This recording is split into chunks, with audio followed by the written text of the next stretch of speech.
सुप्रभात प्यारे विद्यार्थियों। आज आपकी बीए प्रथम वर्ष हिंदी साहित्य की कक्षा में द्वितीय प्रश्न पत्र के अंतर्गत प्रेमचंद जी पर चर्चा करेंगे। प्रेमचंद हिंदी साहित्य में ऐसे प्रकाश स्तंभ की भांति हैं जिन्होंने हिंदी उपन्यास और कहानी के क्षेत्र में कई नए प्रतिमान स्थापित किए। उनका लेखन समकालीन परिस्थितियों के साथ साथ अत्यंत प्रगतिशील भी है, क्योंकि उनका स्पष्ट मानना था कि साहित्य प्रगतिशील होता है और लेखक का यह दायित्व है कि इसके अनुरूप कार्य करे। साधारण व सरल जीवन के मालिक प्रेमचंद हमेशा मस्त रहते थे। उनके जीवन में विषमताओं और कटुताओं से वह लगातार खेलते रहे। इस खेल को उन्होंने बाजी मान लिया, जिसको हमेशा जीतना चाहते थे। अपने जीवन की परेशानियों को लेकर उन्होंने एक बार मुंशी दयानारायण निगम को एक पत्र में लिखा, हमारा काम तो केवल खेलना है, खूब दिल लगाकर खेलना, खूब जी तोड़ खेलना। अपने को हार से इस तरह बचाना मानो हम दोनों लोगों की संपत्ति खो बैठेंगे। परंतु हारने के पश्चात पटखनी खाने के बाद धूल झाड़ खड़े हो जाना चाहिए और फिर ताल ठोककर विरोधी से कहना चाहिए कि तुम जीते हम हारे, पर फिर लड़ेंगे। कहा जाता है कि प्रेमचंद हंसोड़ प्रकृति के मालिक थे। विषमताओं भरे जीवन में हंसोड़ होना एक बहादुर का काम है। इससे इस बात को भी समझा जा सकता है कि वह अपूर्व जीवन शक्ति का द्योतक थे। मुंशी प्रेमचंद का जीवन और कार्य अन्य सभी की अपेक्षा कुछ अलगाव लिए हुए था। तभी वे अपने जीवन की सीढ़ियाँ बड़ी ही तीव्रता के साथ चढ़ते हुए साहित्यकारों में अपना एक विशिष्ट जो है स्थान वे स्थापित कर सके।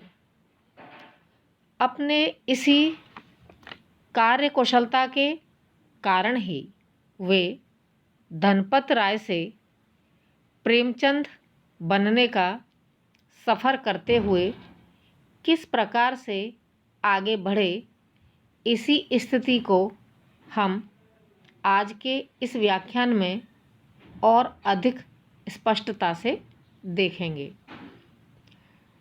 कार्यक्षेत्र की दृष्टि से यदि प्रेमचंद को देखें तो प्रेमचंद आधुनिक हिंदी कहानी के पितामह माने जाते हैं।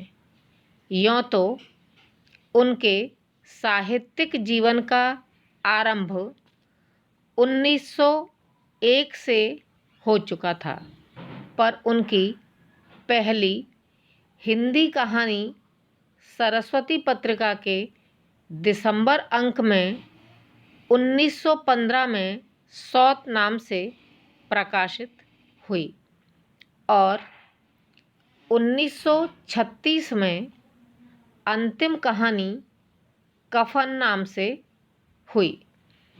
20 वर्षों की इस अवधि में उनकी कहानियों के अनेक रंग देखने को मिलते हैं। उनसे पहले हिंदी में काल्पनिक, एआरी और पौराणिक धार्मिक रचनाएं ही की जाती थीं। प्रेमचंद ने हिंदी में यथार्थवाद की शुरुआत की। भारतीय साहित्य का बहुत सा विमर्श जो बाद में प्रमुखता से उभरा, चाहे वह दलित साहित्य हो या फिर नारी साहित्य, उसकी जड़ें गहरी प्रेमचंद के साहित्य में दिखाई देती हैं। प्रेमचंद के लेख पहली रचना के अनुसार उनकी पहली रचना अपने मामा पर लिखा व्यंग थी, जो कि अब अनुपलब्ध है। उनका पहला उपलब्ध लेखन उनका उर्दू उपन्यास असरारे मआबिद है। प्रेमचंद का दूसरा उपन्यास हम खुरमा व हम सवाब, जिसका हिंदी रूपांतरण प्रेमा नाम से 1907 में प्रकाशित हुआ।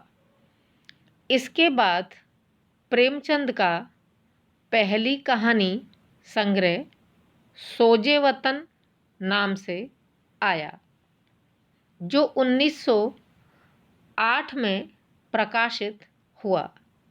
सोजे वतन यानी देश का दर्द, देशभक्ति की भावना से ओतप्रोत होने के कारण इस पर अंग्रेजी सरकार ने रोक लगा दी और इसके लेखक को भविष्य में इस तरह का लेखन न करने की चेतावनी भी दी। इसके कारण उन्हें नाम बदलकर लिखना पड़ा। प्रेमचंद नाम से उनकी पहली कहानी बड़े घर की बेटी जमाना पत्रिका के दिसंबर 1910 के अंक में प्रकाशित हुई। मरणोपरांत उनकी कहानियाँ मानसरोवर नाम से 8 खंडों में प्रकाशित हुई। कथा सम्राट प्रेमचंद का कहना था कि साहित्यकार देशभक्ति और राजनीति के पीछे चलने वाली सच्चाई नहीं, बल्कि उसके आगे मशाल दिखाती हुई चलने वाली सच्चाई है। यह बात उनके साहित्य में उजागर हुई। 1921 में उन्होंने महात्मा गांधी के आह्वान पर अपनी नौकरी छोड़ दी।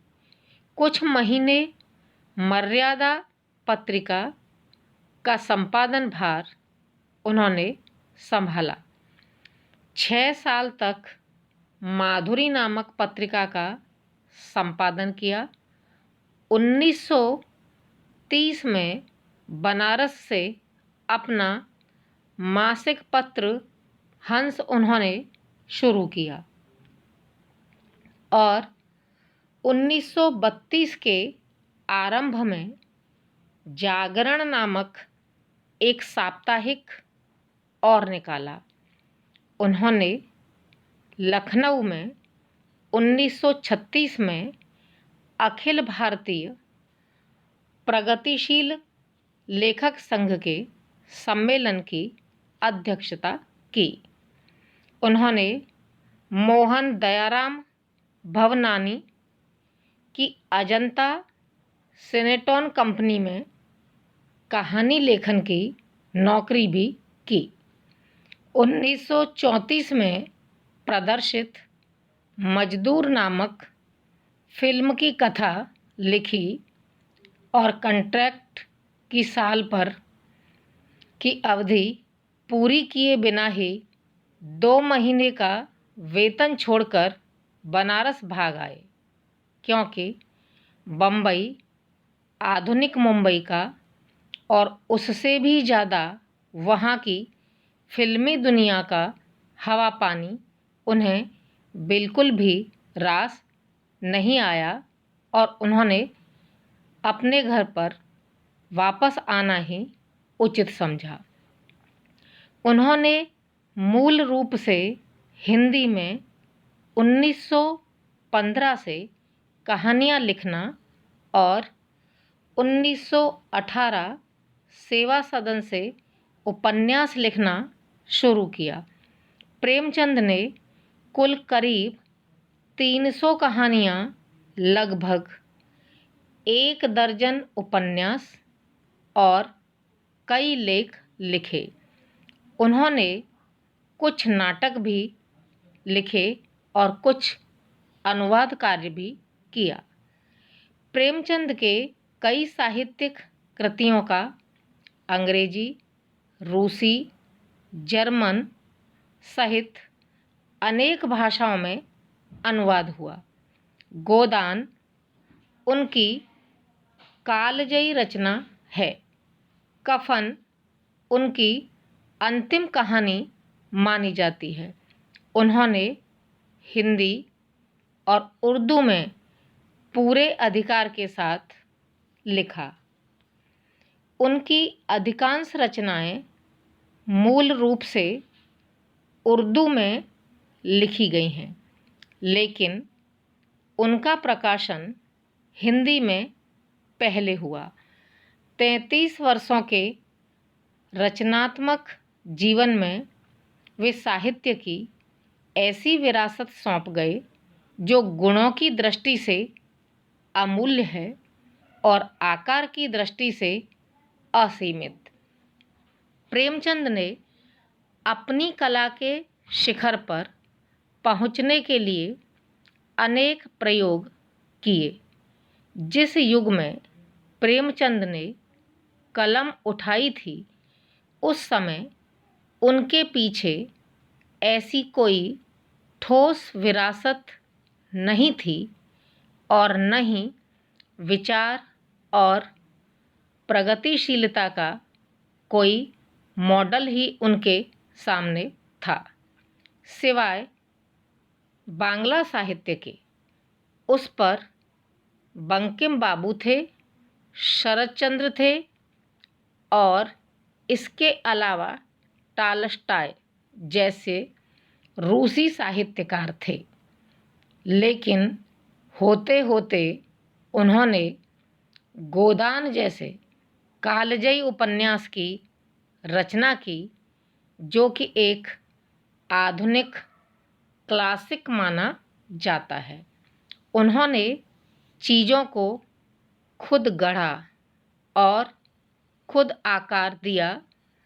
जब भारत का स्वतंत्रता आंदोलन चल रहा था, तब उन्होंने कथा साहित्य द्वारा हिंदी और उर्दू दोनों भाषाओं को जो भी अभिव्यक्ति दी, उसने सियासी सरगर्मी को विमर्श बने। प्रेमचंद हिंदी सिनेमा के सबसे अधिक लोकप्रिय साहित्यकारों में से हैं। सत्यजीत राय ने उनकी 2 कहानियों पर यादगार फिल्में बनाई। 1977 में शतरंज के खिलाड़ी और 1981 में सदगति उनके देहांत के 2 वर्षों के सुब्रमण्य ने 1938 में सेवा सदन उपन्यास पर फिल्म बनाई, जिसमें सुब्बा लक्ष्मी ने मुख्य भूमिका निभाई थी। 1977 में मृणाल सेन ने प्रेमचंद की कहानी कफन पर आधारित ओका उरी कथा नाम से एक तेलुगु फिल्म बनाई, जिसको सर्वश्रेष्ठ तेलुगु फिल्म का राष्ट्रीय पुरस्कार भी मिला। 1963 में गोदान और 1966 में गबन उपन्यास पर लोकप्रिय फिल्में बनी। 1980 में उनके उपन्यास पर बना टीवी धारावाहिक निर्मला भी बहुत लोकप्रिय हुआ था।